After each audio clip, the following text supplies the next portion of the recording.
अगर आज के दौर में भगत सिंह क्या महसूस कर रहे होते? मैं समझता हूँ कि आज के दौर में अगर आज भगत सिंह हों, मैं समझता हूँ कि जो नफ़रत के हालात पैदा किए जा रहे हैं और ये जो हालात पैदा किए जा रहे हैं, जो इस तरह की राजनीति है, तो कभी भी भगत सिंह इस बात को नहीं सहन कर सकते थे। वो उनकी बात करते थे जो गदरी बाबा थे, जो वो लड़ाई फ्रीडम मूवमेंट की कर रहे थे, सच की बात के लिए लड़ रहे थे। उनके अंदर ताकत थी जो अगर हम इज्जत से जी नहीं सकते तो हमारे जीने का क्या लाभ है। वो एक संप्रभुता की लड़ाई लड़ रहे थे उसे, और उन्होंने लड़ाई लड़ी। ये एक भ्रम भ्रांति है कि गांधी ने उनका केस नहीं लड़ा या नेहरू ने।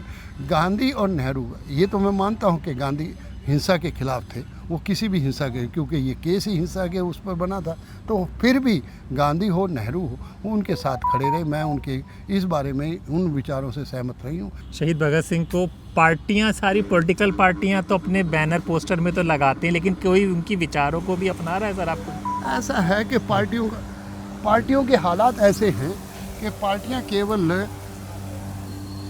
किसी भी चीज़ की कीमत वोट बटोरना चाहती है। वो भगत सिंह को भी सोचती हैं कि युवा नेतृत्व है, युवक हमारे साथ आएंगे। भगत सिंह युवा नेता है, ना तो आम आदमी पार्टी का कोई लेना देना इसके साथ, ना किसी और का। केवल बल्कि आम आदमी पार्टी ने जब विधानसभा में, वहाँ दिल्ली विधानसभा में ये लगाया, मैं कहा तुम्हें सिख नज़र नहीं आ रहा था, क्योंकि आप सिख की पहचान ही मिटाना चाहते हैं। भगत सिंह की भी पहचान मिटा के आप सिख की में पहचान मिटाना चाहते हैं। ये पग है, लेकिन हैट लगा के तस्वीरें ज़्यादा हैं, इसके पीछे क्या, इसका आपने एक विरोध भी किया था, वो क्या? मैंने इसलिए कहा, जब दिल्ली में विधानसभा के सामने एक स्कल्पचर जो बनाया गया उसमें वो टोप वाला, और आप देखेंगे पंजाब से बाहर जितने भी भगत सिंह के चौराहे और वो कुछ बनेगा उसमें वो टॉप वाला भी ही भगत सिंह दिखाया। हमने ये कहा कि ये बात ही गलत है। वो सिख फैमिली से थे, सिख पैदा हुए, अंतिम भी उनका सिख हुआ, कि सिखों के इस आइकॉन को इस तरह यूज़ नहीं किया जाना चाहिए था, उसका इस्तेमाल नहीं किया जाना था। नमस्कार दोस्तों, मेरा नाम हैदर अब्बास नकवी है और आप लोग मुझको इस वक्त दा स्वतंत्र पर देख रहे हैं। जैसा कि आप लोग जानते हैं कि स्वतंत्र की टीम इस वक्त पंजाब के दौरे में है, और पंजाब अगर आप आए हैं तो शहीद भगत सिंह का अगर जिक्र ना हो तो आपका सफ़र पूरा नहीं हो सकता है। तो आज हम कहाँ पर हैं, किस जगह पर हैं, इसका क्या महत्व है, इसको समझने के लिए आप देख सकते हैं हमारे साथ सरदार दया सिंह जी हैं। साहब, अब हम लोग कहाँ पर पहुँचे हैं और ये क्या जगह है? ये खड़कल कला है, ये भगत सिंह का वो स्थान है। यहाँ उनके चाचा रहते थे और यहीं उन्होंने आए। वैसे तो वो पाकिस्तान से थे, जो आप पाकिस्तान में हैं, और वो यहाँ आके रहे और यहीं उन्होंने अपना जीवन लाया। मैं समझता हूँ कि भगत सिंह एक आइकॉन है सिखों का।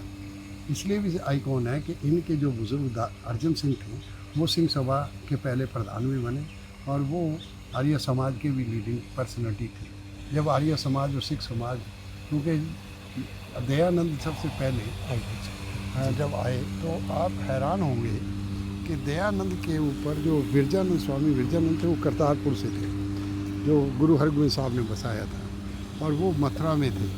जब दयानंद ने ये देखा कि वो शिव भगत, उनके पिताजी शिव भगत थे, तो वो शिवरात्रि वाले दिन वो वहाँ मना रहे थे। तो रात में उन्होंने देखा तो ये भी उस मंदिर के, यही दयानंद बहुत यंग थे, तो वहाँ बैठे तो देख रहे थे। तो जो दयानंद जी कहते हैं, उन्होंने कहा कि जो शिव अपने लड्डू की प्रोटेक्शन नहीं कर सकता, वो हमारी प्रोटेक्शन क्या करता है, कि चूहे वो लड्डू खा रहे थे। यहाँ से उसकी कथा शुरू, वहाँ से शुरू हुआ। तो उनके अंदर ये एग्रेशन आ गया कि ये जो वो सनातन और ये सारा सिस्टम बना है और शिव भक्ति का बात करते हैं, ये तो बिल्कुल गलत बात है। इसका मतलब उन्होंने फिर वेदों का अध्ययन शुरू किया। वेदों में उन्होंने देखा कि वो तो वहाँ तो अवतारवाद नहीं था।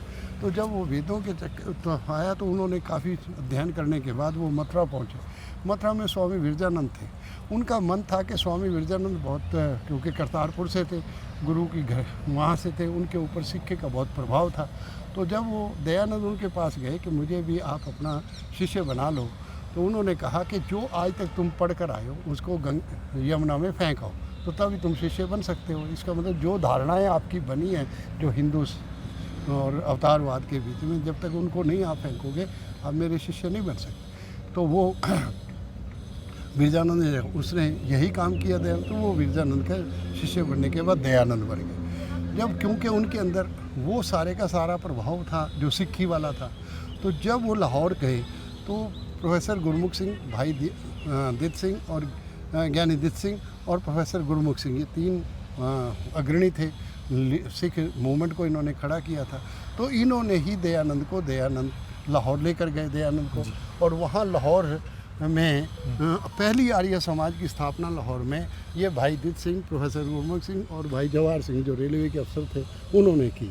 और वो जो सिंह सभा जो मैं आज भी आप बात कर रहा था तो वो की उससे दयानंद एक नए किस्म का दयानंद का हमारे सामने आता है, और उसका प्रभाव सिखों पर भी पड़ा। उसके बाद वही तीनों थे जिन्होंने सिंह सभा लहर की स्थापना की, और उसी समय जो अर्जन सिंह के दादा थे वो भी सिंह सभा लहर के साथ जुड़ गए, जो कि आर्य समाज भी वहाँ से जुड़ा था।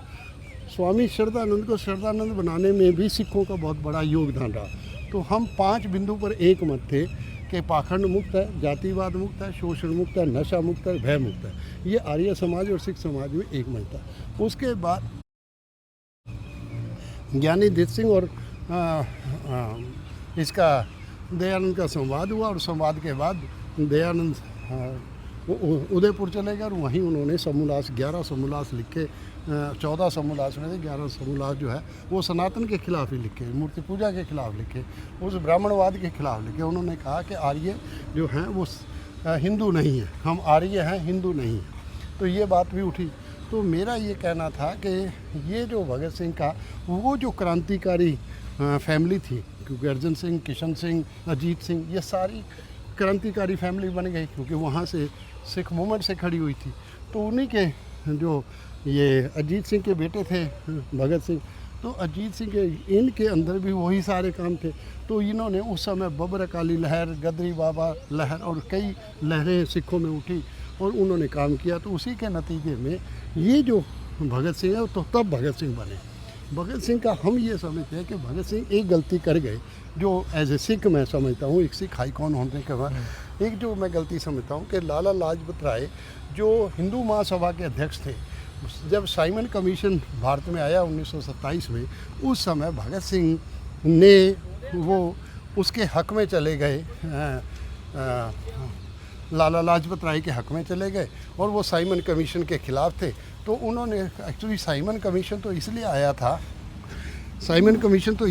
था भारत में कि वो देखना चाहता था कि शोषित समाज के हालात क्या हैं। वो उनको देखना चाहता था कि इस हालात में उनकी क्या मदद की जाती है, क्योंकि जब कांग्रेस बनी 1885 में, तो ब्रिटिश के मन में ये था कि इनकी अपलिफ्टमेंट की जाए ताकि इनके ऊपर शासन किया जा सके। अगर अपलिफ्टमेंट नहीं करोगे तो शासन कैसे करोगे? तो उस आधार पर ये सारा सिस्टम था। तो भगत सिंह के ने वो जो था, हम ये समझते हैं कि भगत सिंह को साइमन कमीशन के खिलाफ नहीं जाना चाहिए।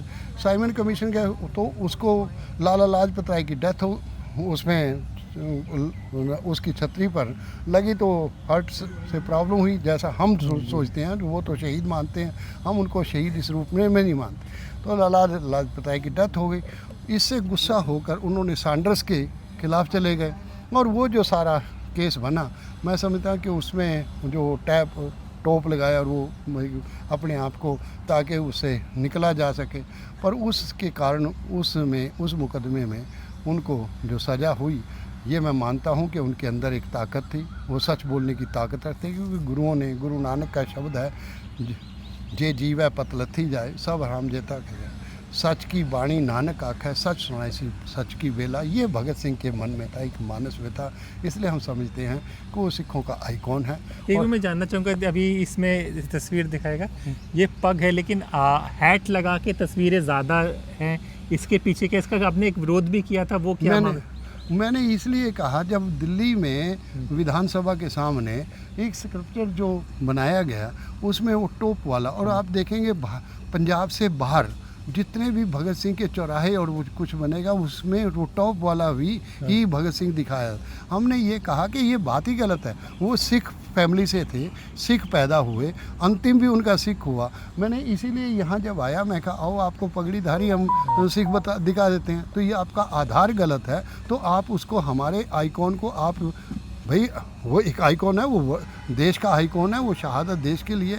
तो हमने ये सोचा, तो उस समय हमारे मन में था। तो ये मैं समझता हूँ कि सिखों के इस आइकॉन को इस तरह यूज़ नहीं किया जाना चाहिए था, उसका इस्तेमाल नहीं किया जाना था। तो हमने एक यात्रा की उन दिनों वहाँ से जालंधर से यहाँ तक। जालंधर उसी चौक से जहाँ इनका साथी था, उसी के नाम से वो चौक बना हुआ। तो उस चौक से हमने एक यात्रा या खड़कल कलां तक की। हमने ये बातें कई लोगों के साथ, मैं समझता हूँ कि लोगों ने उसको, उस बात को सराहा, हमारी बात को टेकअप किया, और शायद ये असर पड़ा हो, ये अलग बात है। तो हम ये मान करते हैं। इसलिए मैं आज आपके साथ यहाँ हम ये सोच कर आए कि ये लोगों के बीच में ये बात जाए। तो मैं समझता हूँ कि ये ज़रूरी है। उस भगत सिंह को, भगत सिंह का आपने देखो कि लाहौर में उनका हुआ, तो लाहौर में अगर किसी ने केस लड़ा है तो वो मुस्लिम ने केस लड़ा है। भगत सिंह की लेन उन्होंने तैयार की। यहाँ तो कोई इतना वो नहीं। तो मैं समझता हूँ कि भगत सिंह शहीद हैं, भगत सिंह सिखों के आइकॉन हैं, और भगत सिंह ने उस पीढ़ी से निकले हैं जहाँ गदरी बाबाओं की पीढ़ी है, जहाँ बब्बर अकाली है, जहाँ सिख लीग है, उसमें से निकली, उस पीढ़ी में से निकली। अब कोई कहे कि नहीं वो कम्युनिस्ट थे, एक सवाल किया जाता है तो भगत सिंह तो कम्युनिस्ट थे। मैंने कईयों को कहा कि कम्युनिस्ट इसका मतलब आप समझते हो कि सिख, इसका मतलब सिख भी नास्तिक हैं। सिख तो उस अवतारवाद को नहीं मानते। अगर आपकी आधार अवतारवाद मान लिया जाए तो फिर सिख भी नास्तिक हो गए। इसका मतलब तो आप इस बात को छोड़ दें। वो नास्तिक का सवाल नहीं है, वो सिख थे और सिख विचारधारा से बंधे थे। वो तो सिखों की विचारधारा, जो मैंने आप गुरु नानक की बात कही ना, सच की वाणी नानक आखा है, सच सुनाए से, ये सच की बात कहने की ताकत। और मैं समझता हूँ कि भगत सिंह सच की बात कहने आया था और उसने अपने सच की बात कही। इसलिए हम समझते हैं कि उस एक पंजाब और नहीं बल्कि देश है, और बल्कि एक नई चेतनता जो उन्होंने लोगों के सामने, मजदूर के सामने, मेहनतकश लोगों के सामने। आपका इतना बड़ा एक्सपीरियंस है, अगर आज के दौर में भगत सिंह क्या महसूस कर रहे हैं? मैं समझता हूँ कि आज के दौर में अगर आज भगत सिंह हों, मैं समझता हूँ कि जो नफ़रत के हालात पैदा किए जा रहे हैं, और ये जो हालात पैदा किए जा रहे हैं, जो इस तरह की राजनीति है, तो कभी भी भगत सिंह इस बात को नहीं सहन कर सकते थे। भगत सिंह आज भी संघर्ष करते, क्योंकि वो मेहनतकश लोगों के साथ खड़े थे। वो मेहनतकश की बात करते थे, वो उनकी बात करते थे जो गदरी बाबा थे, जो वो लड़ाई फ्रीडम मूवमेंट की कर रहे थे, सच की बात के लिए लड़ रहे थे। जो मैंने बात कही, जैसे उनके अंदर ताकत थी, जो अगर हम इज्जत से जी नहीं सकते तो हमारे जीने का क्या लाभ है। वो एक संप्रभुता की लड़ाई लड़ रहे थे उसे, और उन्होंने लड़ाई लड़ी और अंत तक उन्होंने सबमिशन नहीं की और सच की बात पर खड़े रहे। शहादत और ना शहादत का सवाल नहीं। ये एक भ्रम भ्रांति है कि गांधी ने उनका केस नहीं लड़ा या नेहरू ने। गांधी और नेहरू, ये तो मैं मानता हूँ कि गांधी हिंसा के खिलाफ थे, वो किसी भी हिंसा के, क्योंकि ये केस ही हिंसा के उस पर बना था। तो फिर भी गांधी हो नेहरू हो, वो उनके साथ खड़े रहे। मैं उनके इस बारे में उन विचारों से सहमत रही हूँ जो ये लोग कहते हैं। मैं समझता हूँ कि गांधी और नेहरू के प्रति और उनके बीच में ये टकराव पैदा करना ये भी अनुचित है, ऐसा मेरा मानना है। सर एक चीज़ और, क्योंकि शहीद भगत सिंह को पार्टियां, सारी पॉलिटिकल पार्टियां तो अपने बैनर पोस्टर में तो लगाते हैं, लेकिन कोई उनकी विचारों को भी अपना रहा है सर आपको? ऐसा है कि पार्टियों के हालात ऐसे हैं कि पार्टियां केवल किसी भी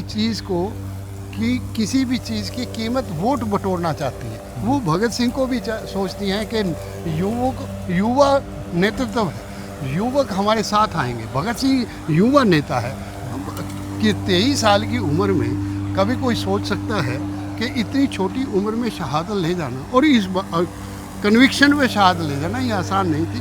वो आइकॉन है युवा पीढ़ी का, इसलिए लोग उनको युवा पीढ़ी करके उनको अपनी पार्टियों और अपने उस सोच से समझते हैं कि हालांकि उनका भगत सिंह से विचार से कोई लेना देना नहीं है। भगत सिंह इस विचार के नहीं थे। भगत सिंह पूंजीवाद के खिलाफ थे, वो समाजवाद के दर्शन के थे, सिख चिंतन के थे, सिख चिंतन से रहे। तो मेरा ये कहना है कि उनको इस ढंग से जो पार्टियां लेती हैं उनका कोई आधार नहीं है। वो भी केवल बुनाना चाहती हैं, युवा वर्ग को इस बात में उलझाना चाहती हैं कि भगत सिंह में, अदरवाइज ना तो आम आदमी पार्टी का कोई लेना देना इसके साथ, ना किसी और का। केवल बल्कि आम आदमी पार्टी ने जब विधानसभा में, वहाँ दिल्ली विधानसभा में ये लगाया, मैं कहा तुम्हें सिख नज़र नहीं आ रहा था, क्योंकि आपको सिख, क्योंकि आप सिख की पहचान ही मिटाना चाहते हैं। भगत सिंह की भी पहचान मिटा के आप सिख की में पहचान मिटाना चाहते हैं, तो आपको कैसे दिया जाए? तो ये मेरे अंदर डर था, इसलिए मैंने उस समय यात्रा की थी और ये बातें हुई। बहुत बहुत शुक्रिया आपका। तो देखिए, अब हमने आपको फिर एक इतिहास बताया, ये शहीद भगत सिंह साहब का यहाँ पर आया है। पूरा आपको इतिहास दया सिंह साहब ने समझाया है कि कैसे किस तरह से। और ये जो तस्वीर है, आपने ज़्यादातर जो तस्वीरें देखी होंगी, जो उनके पोर्ट्रेट और पोस्टर्स देखे होंगे, उसमें हैट होगा, लेकिन अब ये पग वाला है। तो इस पर भी एक चर्चा हुई है, जिसको समझना जानना बहुत ज़रूरी है। दूसरी ये बात भी हुई है कि भाई सारी पॉलिटिकल पार्टियां आपका भगत सिंह की बातें करती हैं, भगत सिंह को अपने पोस्टर्स और बैनर्स में लगाती हैं, लेकिन क्या उनके विचारों को मानती हैं, ये भी एक चर्चा का है। क्योंकि यूथ आइकन तो बताया जाता है कि यूथों के लिए सबसे बड़े ये चीज़ हैं, लेकिन जो हकीकत क्या है अपनी राजनीतिक पार्टियों की, वो भी आपके सामने है। तो अगर आप पंजाब आए हैं, पंजाब का जिक्र कर रहे हैं और आप शहीद भगत सिंह के इधर ना आए, तो आपका सफ़र अधूरा होगा, आपका इतिहास अधूरा होगा। इसीलिए स्वतंत्र ने हमेशा आपको सही बात, सही जानकारी देने का प्रयास किया है, और यही प्रयास हमारा आगे भी जारी रहेगा। तो आपको छोड़े जाते हैं इस कुछ तस्वीरों के साथ। अपने दोस्त हैदराबाद लखवी को इजाज़त दें, फिर होगी मुलाकात एक नई चर्चा के साथ। तब तक के लिए नमस्कार।